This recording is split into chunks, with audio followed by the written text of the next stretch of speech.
Hi everyone, it's Regen crew back again. We're hoping to incorporate some more members from our delegation, but they're all a bit camera shy, so we'll try again tomorrow.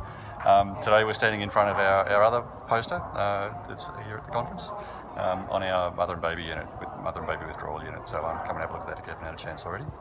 But otherwise, today's highlights. Ginny, what piqued your interest?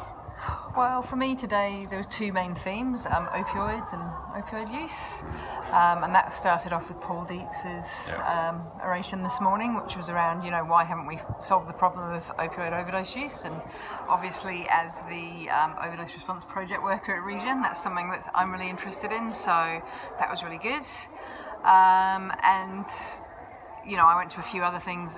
There was a lot of studies around the medically supervised injecting centre in Sydney, which is obviously, run by Uniting in Sydney. And, just looking at that and thinking about maybe the implications for the one that's going to be opened in Melbourne next year.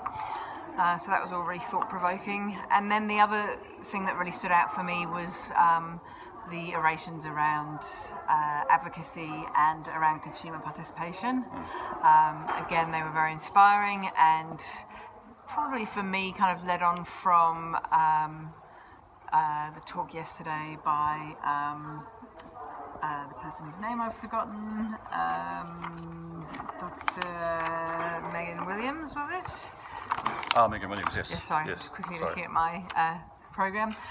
Just how she was talking about kind of working from the heart and including our own kind of experiences in our work, and I feel like the consumer voices and advocacy, all of those things kind of tie in together about maybe having a more re-looking at how we define professional in our sector and how we can tie in other areas of our lives as well. Yeah, and Annie Madden's talk really was on that issue as well, and the personal costs of people who stand up to be a representative voice for people who inject or use other routes of administration. And I guess it was primarily like her experience and the cost that she's experienced, but just I think what she was saying about the burden of being the lone representative voice at the table or in any meeting that she ever goes to, and just the weight of pressure that representatives put on themselves in terms of I have to represent everybody and get good outcomes for everybody, but I'm the only one here, so I've always got to be on my game. And how that affected her personal life and her relationships, and it's a really big burden to carry, and any way that we can make that easier I think is really important. Thought Harrison Pope this morning on steroid use, it was very entertaining. He was a great speaker, but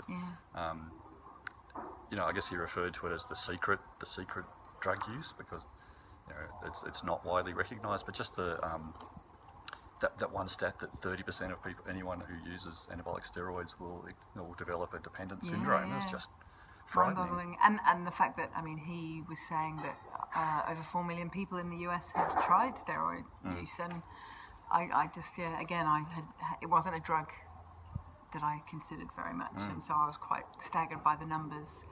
And then him just showing us the kind of natural bodybuilding bodies, and then bodies that have been enhanced by steroids, and I just had no idea the difference, But when you actually saw one against the other, it was quite staggering.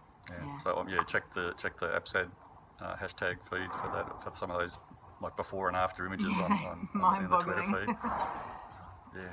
How about you? What about the breakout sessions? I was just in a session on e-cigarettes, which was really good. It was good to hear from Colin Mendelsohn. I guess I've been following his work for a while.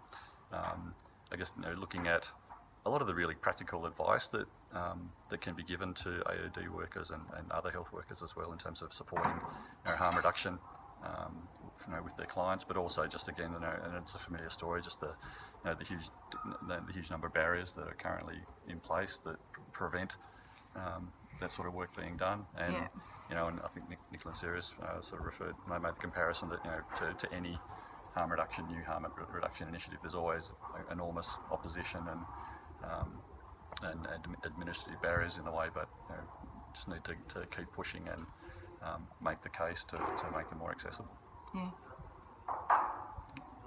Well, it's been a very interesting day. All right, really and I guess also Marianne Jauncey from the MSIC in Sydney.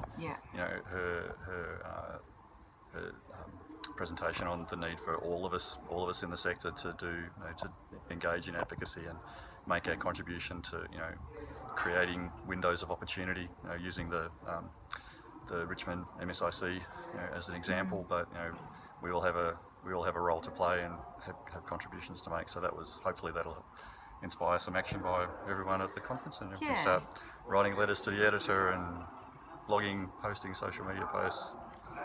And again, I think it comes down to that thing about, for a long time we've seen our professional roles as being, we have to be professional, and it's not necessarily our place to do advocacy because that's political and that's not what we do.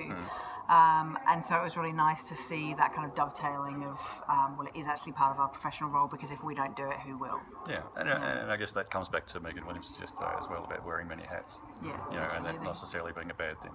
Yeah, I agree. Okay, all right. So put on your many hats and get advocating. Yes. All right, and we'll see you tomorrow. All right, bye bye.